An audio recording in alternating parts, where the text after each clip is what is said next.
সাত ঘোড়ার ছবি সত্যিই কি ভাগ্য বদলে দিতে পারে?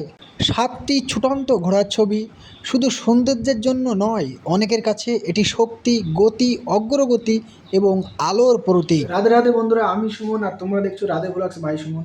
তো আজ আমি তোমাদের সাথে শেয়ার করতে চলেছি একটি সুন্দর ছবি নিয়ে কিছু কথা। তোমরা অবশ্যই দেখেছো সাতটি ছুটন্ত সাদা ঘোড়ার ছবি। তো আজ এই সাতটি ঘোড়া নিয়েই আলোচনা করব। তো তোমরা ভিডিওটি স্কিপ না করে দেখতে থাকো। আর যারা নতুন এসছো তারা অবশ্যই চ্যানেলটি সাবস্ক্রাইব করে পাশে থেকো।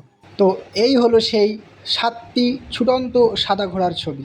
এই সাতটি ছুটন্ত ঘোড়াকে সনাতন ধর্মের সূর্যদেবের রথের সাত ঘোড়ার সঙ্গে তুলনা করা হয়। হিন্দু ধর্মীয় ঐতিহ্য অনুযায়ী সূর্যদেবের রথ সাতটি ঘোড়ায় টানা হয়। এই সাত ঘোড়াকে সূর্যের আলো, গতি এবং সময়ের সঙ্গে প্রতীকীভাবে যুক্ত করা হয়। বাস্তুশাস্ত্র অনুযায়ী ঘোড়া হলো গতি, শক্তি, সাফল্য ও এগিয়ে যাওয়ার প্রতীক। আর সাতটি ঘোড়াকে অনেকেই জীবনে উন্নতি ও ইতিবাচকতার প্রতীক হিসাবে মনে করেন। ব্যবসা ক্ষেত্রে ও বাড়ির পূর্ব দিকের দেয়ালে এটি টানিয়ে রাখলে ব্যবসার আয় উন্নতি বৃদ্ধি পায়, সংসারে সুখ শান্তি সমৃদ্ধি হয় এবং সংসারের মঙ্গল বজায় থাকে। সূর্যদেবের মতো আমাদের জীবনেও যেন অন্ধকার দূর হয়ে আলো আসে, কর্মে গতি আসে এবং জীবনে এগিয়ে যাওয়ার শক্তি আসে।